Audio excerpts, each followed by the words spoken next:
Breaking news as we come on the air and happening this hour, including a standstill on the Gulf Freeway. No one is going anywhere as police are investigating a deadly accident involving someone trying to run across the road. Good Thursday morning, everybody. I'm Rita Garcia. Let's start off in Marque, where the Gulf Freeway is currently shut down. Now, this all happened on the northbound lanes at FM 519. ABC 13's Chaz Miller has been bringing us updates on our 24/7 streaming channel, and he is live now with the very latest on the situation there. Chaz. Rita, so this is a two-pronged thing. Of course, first you have a person who has died, which is terribly unfortunate. We're still learning to get more information on that from the the Marque Police Department. I'm going to get out of the way so you can see where that investigation is currently ongoing. As we mentioned, and as you mentioned, there was somebody who was hit by a vehicle this morning around 6 o'clock. The information we've gotten is that that person's car had stalled or broken down. And then that's when they were hit trying to cross the freeway. Still trying to get more information on that. The other thing that we've been dealing with today is the traffic. And that's really just made a big difference here in the last probably 30 minutes or so, because as you see now, it's a ghost town on 45. When we got here 2-3 hours ago, there were people who had been stuck on the freeway right here for hours and hours and hours. I'm pretty sure we have video of that.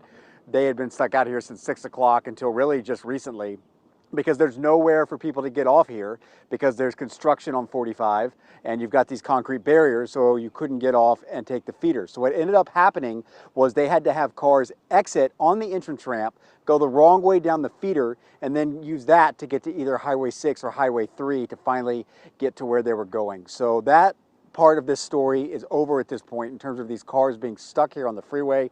Now, this portion of 45 is still shut down at 519, so they're telling you to get on 3 or 6 as your alternates earlier than later, just to be safe and avoid that shutdown. But I want to talk more about what it was like for much of this morning. We talked to a bunch of people who worked at UTMB Health in Galveston. They couldn't get to work, and they said it felt like this. Can't get through, can't get off the highway. Even when I saw the traffic stopping, there was nowhere to exit, so I couldn't even get around that. But it would have been prevented anyway with those barriers. So again, this is just cleared the situation that lady was talking about. Freeway still shut down and is expected to be for quite a while. When we got out here around 7 o'clock this morning, they said it was going to be closed for hours. And so now they've got all these cars off the road. They can continue the investigation into that person who was hit and killed on the freeway. We're working to get more information on that element of this. But for now, keep in mind, if you're coming south on 45 or going to be in this area, the freeway is shut down here, and they're telling you to use 3 or 6 as your alternates. Rita? Yeah, Highway 3 or Highway 6, but everybody's going to be using those. So there is that, right? You can expect congestion on both of those alternates. Okay, Chaz.